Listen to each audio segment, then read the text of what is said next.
డొక్కా సీతమ్మ నేటి తరానికి పెద్దగా పరిచయం లేకపోవచ్చు. కానీ రాష్ట్ర ప్రభుత్వం ప్రతిష్టాత్మక మధ్యాహ్న భోజన పథకాన్ని ఆమె పేరు పెట్టడంతో రాష్ట్ర వ్యాప్తంగా ఆమె పేరు వార్తల్లో నిలిచింది. భోజన పథకానికి ఆమె పేరు పెట్టడం వెనుక బలమైన కారణం ఉంది. అదేంటి అంటే డొక్కా సీతమ్మ అంటే అన్నం పెట్టే అమ్మ. అమ్మ ఆకలి అంటే చాలు ఆ హృదయం చలించిపోతుంది. ఏ సమయంలో అయినా సరే ఆకలి అని ఎవరు వచ్చినా ప్రేమగా వండి వడ్డించి పెడుతుంది. డొక్కా సీతమ్మ తూర్పుగోదావరి జిల్లాలోని మండపేటలో 1841లో జన్మించారు.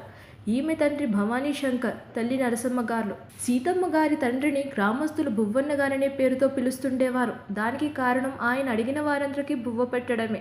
అటువంటి తండ్రికి కూతురుగా జన్మించిన సీతమ్మ గారు సైతం అన్నార్తుల ఆకలిని తీర్చడమే పరమావధిగా బతికారు. సీతమ్మ బాల్యంలోనే ఆమె తల్లి నరసమ్మ మరణిస్తే ఇంటిని చక్కదిద్దే భారం సీతమ్మ గారి మీదకు పడింది. దానిని ఒక పవిత్రమైన బాధ్యతగా ఆమె స్వీకరించారు. ఆ తర్వాత లంక గన్నవరం గ్రామానికి చెందిన డొక్కా జోగన్న గారిని వివాహమాడింది. ఆయన ధనవంతుడే కాకుండా పెద్ద రైతు. సీతమ్మ అత్తగారింట్లో అడుగుపెట్టినా ఆమెను సహజంగా ఉన్న దాతృత్వం ఏమాత్రం తగ్గలేదు. జోగన్న సీతమ్మ గార్ల దాంపత్యం అన్యోన్యమైనది. ఆ పుణ్య దంపతులను చూసి చుట్టుపక్కల గ్రామాల వారందరూ గొప్పగా చెప్పుకునేవారు. ఆప్యాయత, ఆదరణలకు నిలయంగా వారింటిని గురించే చెప్పుకునేవారు. ఏ వేళ అతిథులు వచ్చినా వారికి అన్నపానాదులు లేవని చెప్పకుండా వారికి సకల మర్యాదలు చేయడమే ఒక పవిత్ర కార్యంగా ఆ దంపతులు స్వీకరించారు. ఆవిడ గురించి ఆ ప్రాంతంలో తెలియని వారు లేరు. ఆమె గొప్ప మాతృగుణాన్ని వివరించే ఘటనలు ఎన్నో ఉన్నాయి. ఆవిడ తన జీవితంలో ఒకే ఒక్కసారి అంతర్వేది లక్ష్మీ నరసింహస్వామి దర్శనానికని బయలుదేరగా గోదావరి వంతెన వద్ద పల్లకి మోసి బోయిలు అలసిపోయి కూర్చున్నారు. అటుగా వెళుతున్న ఒక బృందంలో పిల్లలు ఆకలి అని ఏడుస్తుంటే పెద్దవాళ్ళు ఒక అరగంటలో గన్నవరం వెళ్ళిపోతాం, అక్కడ సీతమ్మ మనకు అన్నం పెడతారు అని మాట్లాడుకోవడం ఆమె విన్నారు. వెంటనే ఆవిడ అంతర్వేది వెళ్ళడం మానేసి వీళ్లకు అన్నం పెట్టాలని వెనుకకు వెళ్ళిపోయారు. అంతటి నిరంతర దాత ఆవిడ. ఆ కాలంలో ఉభయ గోదావరి జిల్లాలో అపర అన్నపూర్ణగా సీతమ్మ పేరుగాంచింది. చివరికి అందరికీ పెట్టి ఆ దంపతులకు తినడానికి కూడా ఏమీ లేకుండా పోయింది. ఒకానొకప్పుడు ఆవిడ భర్త, ఎందుకు ఇంకా ఈ అన్నదానం, మనకు కూడా తినడానికి ఏమీ లేదు, వచ్చి ఎవరైనా తలుపు కొడితే సిగ్గేస్తుంది, పెట్టడమా మానవు, ఇంత అన్నం పప్పైనా పెడతావు అన్నారు. దానికి ఆవిడ, నేను నిస్వార్థంగా పెట్టేటప్పుడు వచ్చిన వారు తింటున్నది శ్రీ మహావిష్ణువు అని నమ్మి పెడతాను. ఎవరిని నేను నమ్మానో వాడు పెట్టిన చేతిని ఎందుకు నరికేస్తాడు, మనకి వాడే పెడతాడు అని చెప్పింది. తరువాత ఒకరోజు సాయంకాలం ఇన్నాళ్ళ నుంచి దున్నుతున్న అదే పొలానికి వెళ్ళి సీతమ్మ భర్త గుణంతో తవ్వుతున్నారు. గుణపానికి ఏదో తగిలింది. ఆయన మట్టి తీసి చూస్తే ఒక బిందె కనపడింది. బిందె మూత తీస్తే దాని నిండా బంగారు నాణాలే.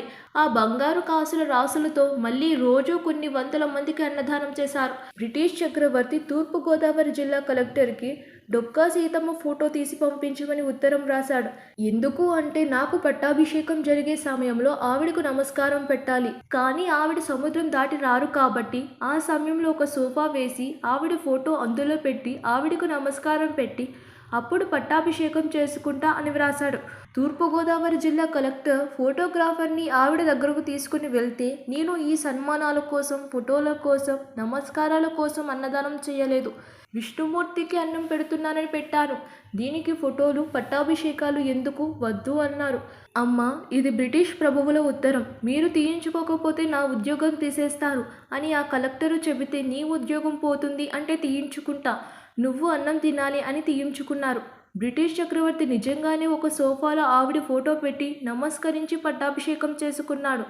ఆవిడికి పంపించిన పత్రం కూడా ఇప్పటికీ ఉంది. అన్నదానాన్ని మించిన దానం లేదని చెప్పటమే కాకుండా అన్నార్తులందరికీ మాతృప్రేమను పంచి జీవితాన్ని చరితార్థం చేసుకున్న అపర అన్నపూర్ణమ్మ డొక్కా సీతమ్మ. ఆమె 1909 ఏప్రిల్ 28న శివైక్యం చెందారు. 1903 జనవరి 1న అప్పటి మద్రాస్ ప్రభుత్వం ఆమెకు ప్రశంసా పత్రాన్ని ఇచ్చింది. పి. గన్నవరం వద్ద వైనతెయ్యి గోదావరిపై నిర్మించిన అక్విడక్టుకు అప్పటి తేదేపీ ప్రభుత్వం డొక్కా సీతమ్మ అక్విడక్టుగా పేరు పెట్టింది. ఆమె చరిత్ర ప్రాథమిక పాఠశాల విద్యార్థుల పాఠ్యపుస్తకాల్లోనూ చేరింది. అంతటి ఆకలి తీర్చే అమ్మ పేరును ఇప్పుడు మధ్యాహ్న భోజన పథకానికి పెట్టడం ఆమెను గౌరవించుకోవడంలో ఒక చిన్న కర్తవ్యంగా చెప్పవచ్చు.